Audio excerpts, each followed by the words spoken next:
1. La definición de una idea o de un proyecto como progresista se basa en que este proyecto suponga una mejora de nuestra sociedad. Esta es la razón que llevaba a los ciudadanos, y a las organizaciones representantes de los mismos a considerar como de carácter progresista las medidas propuestas o adoptadas para controlar o reducir el impacto medioambiental negativo de las actividades productivas. 2. Se trata de un esquema basado en el punto de partida de que los intereses particulares de las grandes empresas y corporaciones buscaban maximizar sus beneficios sin importarles el impacto medioambiental que sus actividades empresariales generaban.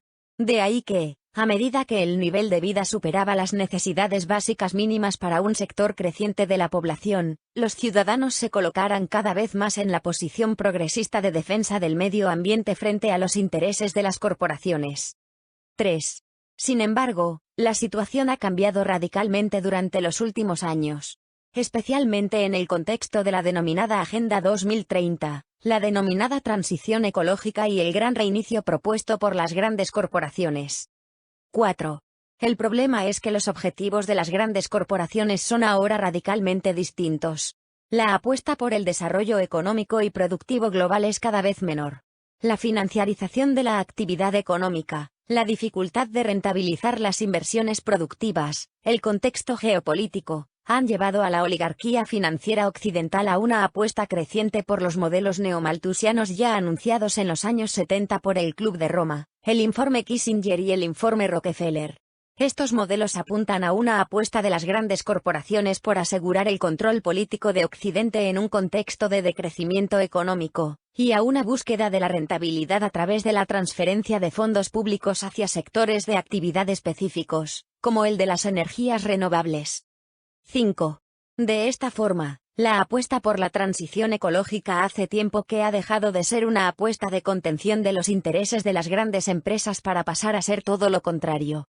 Esto es, una apuesta a favor de los objetivos prioritarios de las grandes corporaciones. 6.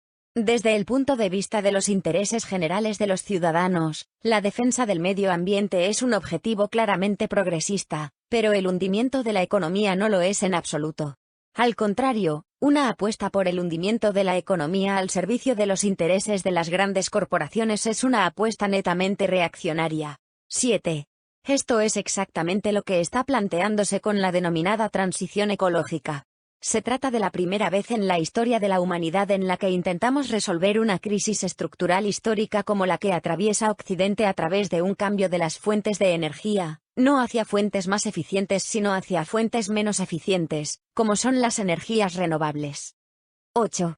El avance social y económico de la humanidad se ha producido históricamente a través de sucesivas transiciones energéticas, que permitieron enormes saltos en nuestra capacidad de desarrollo, como lo fueron la primera revolución industrial, apoyada en la utilización del carbón, y de la energía del vapor de agua, o la segunda revolución industrial, apoyada en la utilización del gas, del petróleo y la difusión de la energía eléctrica. Exactamente lo contrario de lo que nuestras élites pretenden ahora, una transición a fuentes energéticas claramente menos eficientes y, en consecuencia, una transición hacia el hundimiento económico y social. 9. Esta transición ecológica no es, por lo tanto, un objetivo de interés de los ciudadanos europeos ni es un objetivo progresista. Todo lo contrario.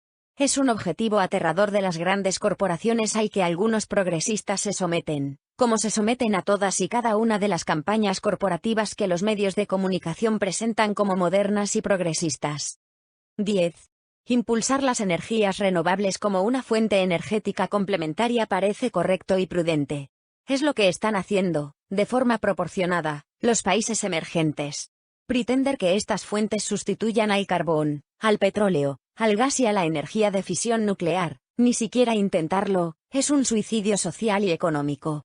Es probablemente el suicidio económico que busca la élite corporativa a través del proyecto Gran Reinicio. Un suicidio económico para el conjunto de Occidente compatible con beneficios extraordinarios para las grandes corporaciones que invierten masivamente en sectores como energías renovables o industria farmacéutica, cuyos beneficios están asegurados a través de la transferencia continuada de ingentes recursos públicos. 11. El problema de nuestros progresistas es que parten del concepto de que es la televisión la que define lo que es o no progresista. Y esto les sitúa directamente al servicio de la oligarquía corporativa, que es la que controla de forma cada vez más directa los medios de comunicación.